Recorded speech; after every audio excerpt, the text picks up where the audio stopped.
یہ آپ کا آفس ہے، آپ کے آفس میں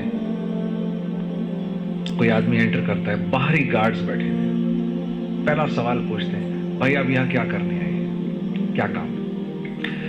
اب اگر یہ آنے والا آدمی یہ کہے کہ مجھے آئیڈیا نہیں میں کیوں آیا ہوں یہاں پر، تو یہ آدمی سیڑھیوں سے اوپر بھی نہیں آ سکتا کہ بھائی یہ یہاں کو مذاق ہو رہا ہے، تمہیں یہی نہیں پتا تم یہاں کیوں آئے ہو؟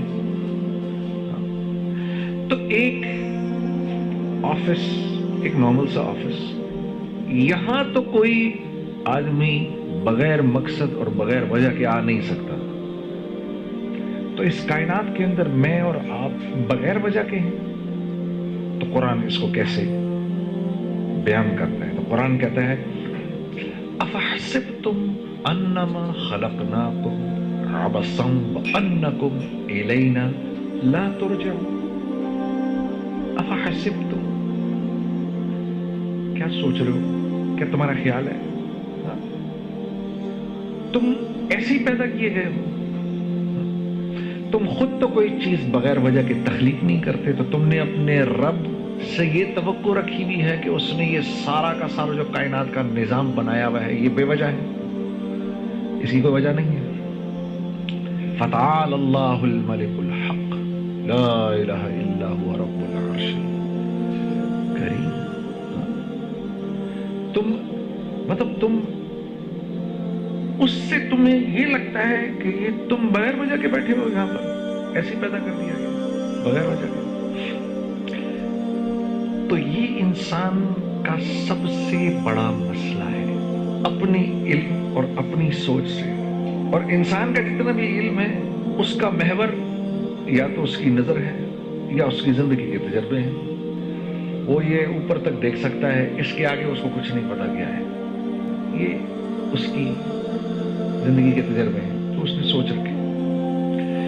جہاں انسان کی سوچ اپنے اختتام کو پہنچتی ہے اس جگہ سے وحی کا علم شروع ہوتا ہے، جہاں اس کی لاجک اللاجیکل ہو جاتی ہے وہاں سے وحی کا علم شروع ہو جاتا ہے۔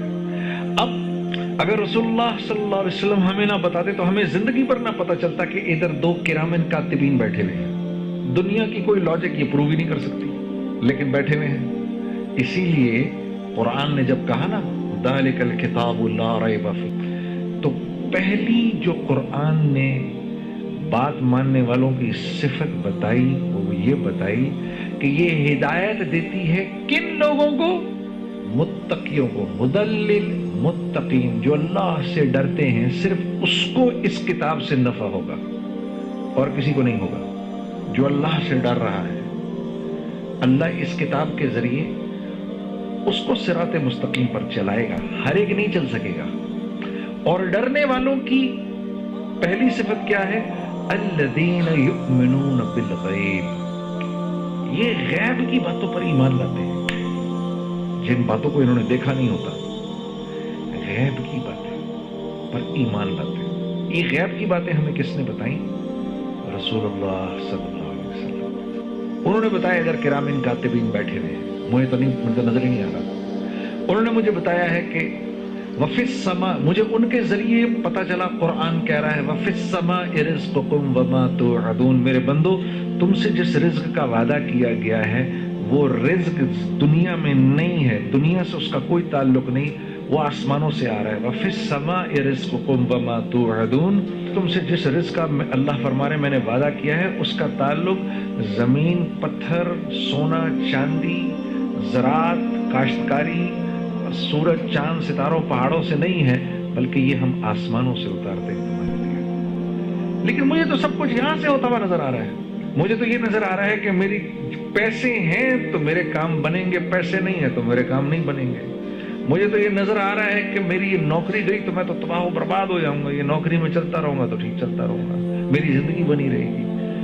مجھے تو یہ نظر آ رہا ہے نا، یہ ساری چیزیں مجھے نظر آ رہی ہیں، اس لیے میری زندگی کا ایک ایک لمحہ ان کے گرد گھوم رہا ہے، چیزوں کے گرد گھوم رہا ہے، اسباب کے گرد گھوم رہا ہے، حالانکہ یہ صرف اور صرف پیالے ہیں جن میں رزق ڈالا جاتا ہے۔